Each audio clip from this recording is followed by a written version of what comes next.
건설 근로자분들의 안전과 네. 건강을 위해서 어떤 질환들을 이제 이런 건설 근로자분들이 많이 겪고 계시는지, 예방법이나 치료 방법은 어떤 게 있는지 함께 좀 이야기를 나눠보려고 합니다. 안녕하세요, 닥터 프렌즈입니다.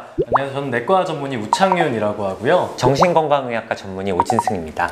네, 닥터 프렌즈가 오늘은 건설근로자 공제회와 함께하고 있는데요. 많은 분들이 이제 알고 계시겠지만 공제회는 이제 건설근로자의 고용 개선과 복지 증진을 위해 노력하고 있는 고용노동부의 공공기관입니다. 공공기관이군요. 네, 그렇죠.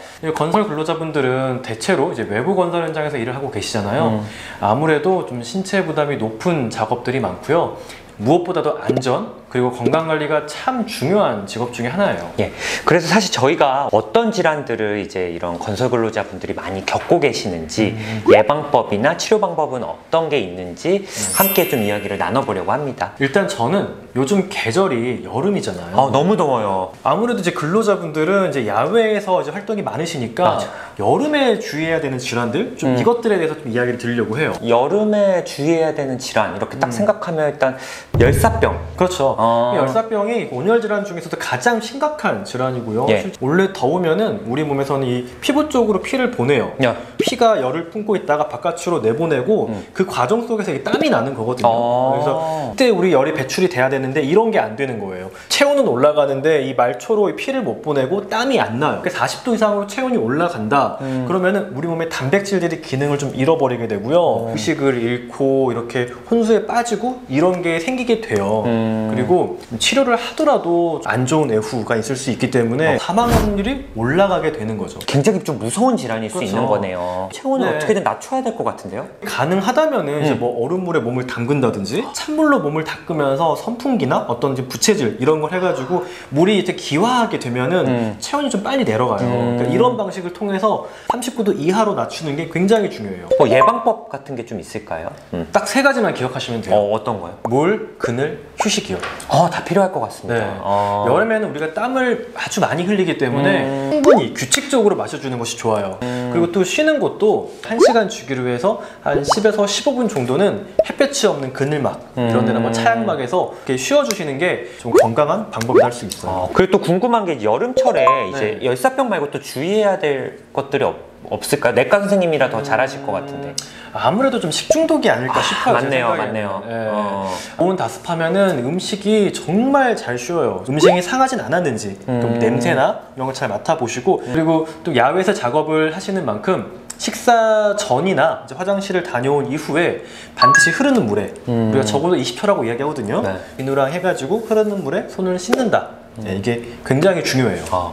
여름철에 우리가 좀 주의가 필요한 질환들에 대한 이야기를 해봤는데요. 네. 우리가 좀 직업병이라는 표현을 쓰잖아요. 맞아요. 예. 그렇죠. 한 가지 직업을 또 오래 가지고 있다 보면은 그 직업의 어떤 특수성 때문에 생기는 병이라고 좀 볼 수가 있는데요. 어떻게 보면 건설 근로자 분들의 좀 직업병 같은 것이라고 볼 수 있는 질환들이 있는데요. 좀 먼저 예상이 돼요? 좀 알 것 같아요. 어떤 거요? 일단 굉장히 노동 강도가 좀 높으시고 몸을 많이 쓰시니까 네네네. 뭐 근육통? 근골격계 질환. 예, 맞습니다. 생각하시는 거죠. 예. 이 건설 근로자분들은 어떤 허리나 무릎, 손목, 손가락, 목, 어깨 같은 이제 그런 근골격계 질환에 걸리는 경우가 정말 많아요. 그러실 것 같아요.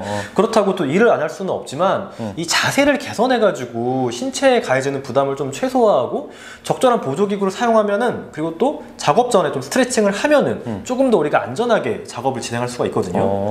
아까 뭐 자세 개선이란 얘기를 하셨는데 뭐 어떤 것들이 좀 있을까요? 기본적인 원칙은 더 큰 근육을 사용하는 거예요. 더 큰 근육을 사용하면은 우리의 관절을 지킬 수 있거든요. 예를 들면 좀 무거운 것 옮겨야 한다. 그러면은 허리를 움직이거나 허리를 비추는 것보다는 하체를 이용해서 앉고 서고 하는 거예요. 신체의 어떤 그 범위에서 벗어나는 걸 하려다 보면은 자꾸 균형을 잃고 넘어질 수가 있어요. 그렇네요. 그래서 작업 발판 같은 걸 사용해 가지고요. 그 작업 높이를 조정하면은 자세도 개선할 수 있고 안전사고도 예방할 수가 있어요. 그래서 사실 중간중간 스트레칭을 꼭 취하고 자세를 좀 여러 번 바꾸는 게 사실은 근골격계에도 굉장히 좀 도움이 될 것 같아요. 이게 어쨌든 모든 질환은 좀 조기에 치료를 받으시는 게 치료에는 굉장히 좀 중요하니까 어떤 통증이라던가 어떤 불편감이 있을 땐 그냥 넘기지 마시고 꼭 병원을 방문하셔서 전문가 진단을 좀 받아보시는 게 좀 중요할 것 같습니다. 이번에 그러니까 이 영상을 저희도 준비하면서 알아보니까 예. 내국인 근로자 신입 평균 연령이 한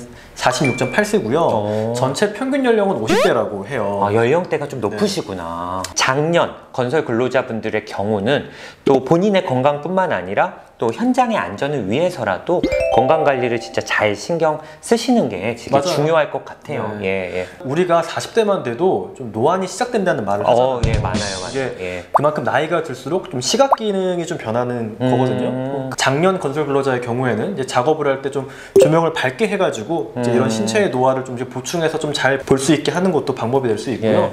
그리고 아까 말한 대로 순발력도 떨어지게 돼요. 이게 몸의 어떤 신체 기능이 떨어지기 때문인데 실제로 60세 전후가 되면은 30세보다는 32%, 뭐 20세보다는 40% 정도 순발력이 감소한다고 해요. 이 평형 기능도 조금 감소해서 예전에는 넘어지지 않을 것도 우리가 넘어질 수가 있으니까 네. 반드시 이런 것들을 우리가 알고 조심하셔야 돼요. 그러니까 이런 신체 변화가 뭐 자연스럽긴 하지만 어쨌든 네. 사고 위험이 좀 높아지기 때문에 네. 이런 건설 근로자분들의 안전을 위해서라도 신체 변화에 좀 관심을 갖고 꾸준한 건강 관리가 좀 필요할 것 같고요. 우창훈 선생님이 항상 평상시에 스쿼트를 많이 해야 된다. 그래야 네, 네, 네. 골밀도도 좀 유지할 수 있다. 네, 네. 그런데 정말 이런 하체 근육 운동 이런 것도 네. 되게 중요할 것 같아요. 근골격계 질환뿐만이 아니라 뭐 심혈관 질환 이런 것들도 예방할 수 있고요. 좋은 다이어트, 이렇게 충분한 수면 이런 것들은 또 암도 예방할 수 있으니까 아무쪼록 이렇게 건강 관리 잘 하셔가지고 좀 안전한 현장이 되면 너무 좋을 것 같아요. 예. 우리가 또 이렇게 일 열심히 하는 것만큼이나 중요한 게 또 잘 쉬는 거잖아요. 휴식 그렇죠? 중요하죠. 네. 휴식이라는 게 뭐 예전에는 그냥 단순히 잘 먹고 잘 자고 놀고 뭐 이런 거라고 생각하는 분들이 많은데 사실 나한테 필요한 에너지를 좀 채우고 그 에너지를 이용해서 좀 즐겁게 일하는 게 사실은 이런 좀 충분한 휴식이 필요한 거거든요. 그래서 사실 저희는 정신과에서 그런 얘기를 많이 하는데 적극적 여가 활동을 해라 이런 말씀을 해요. 그러니까 저희는 적극적 여가 활동이라는 건 뭐냐면 좀 계획을 좀 세워보고 뭐 할 게 없나 드라마를 이런 게 아니라 이번 주는 드라마를 봐야지.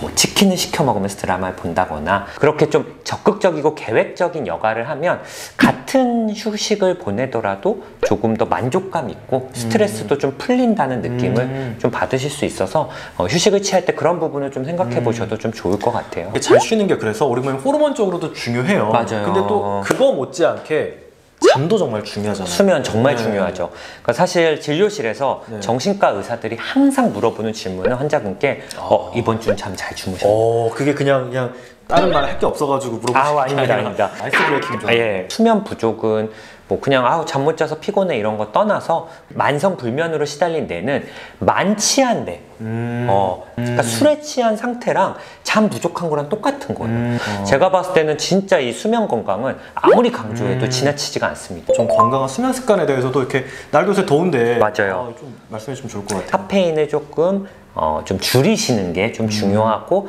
밤에 빛이 차단이 돼야지만 우리 뇌에서 멜라토닌이라는 호르몬이 나오거든요. 맞아요. 그 호르몬이 잠을 자게 해요. 그러니까 밤에 막 밝은 휴대폰을 보면 어떻겠어요? 그 밝기라도 줄이고 그 블루라이트라도 차단을 해놔야 되는데. 그렇게 그것도 안 좋아요. 그래도 안 돼요? 내가 자다가 뭔가 좀 중간중간 자꾸 깨거나 뒤척인다면 빛, 온도, 습도, 그리고 뭐 이런 소음 같은 것도 한번 확인해 봐서 수면 환경을 조금 건강하게 개선하는 것도 좀 도움이 되고요. 낮잠을 주무실 때도 피로감만 해소하는 정도로만 좀 주무시면은 좀 좋을 것 같아요. 예. 네, 오늘 이제 건설 근로자 공제회와 함께 이제 건설 근로자분들이 겪을 수 있는 다양한 질환에 대해 이야기를 좀 나눠보았는데요. 예.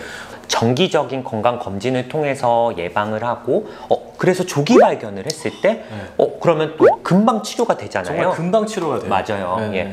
막상 이제 건강 검진을 이제 받으려고 하면 또 막 번거롭고 좀 알아보려는 게 쉽지 않은데 이제 사실 건설 근로자 공제회에서는 이 건설 근로자분들을 위해서 매년 무료 종합 검진을 지원하시는데 아직도 모르는 분들이 많으시다고 해요. 게다가 이 무료로 의료실비 보험도 가입해 드린다고 하니까요. 예. 이제 공제 홈페이지를 참고하셔서 함께 이용하시면은 너무 좋을 것 같아요. 그러니까요. 네. 이런 혜택은 안 찾으면 나만 손해잖아요. 그렇죠. 왜냐면 예. 다 하고 있거든요. 그러니까요. 예. 네. 오늘 진짜 뭐 열사병, 식중독, 근골격계 질환 정보들을 좀 제공해 주셨는데 오늘 좀 소감이 어떠신가요? 현장 건설 근로자분들께 정말 더 도움이 되는, 서로 이렇게 상생할 수 있는 그런 이렇게 만남이 됐으면 좋겠어요. 예. 네. 앞으로도 좀 저희가 뭐 이런 건설 근로자분들을 위해서 좋은 컨텐츠가 있으면 또 한번 또 인사를 또 드릴 기회가 있으면 정말 좋을 것 같습니다. 정말 다 건강하셨으면 좋겠어요. 예. 항상 건강하고 항상 안전하게 저희 닥터 프렌즈도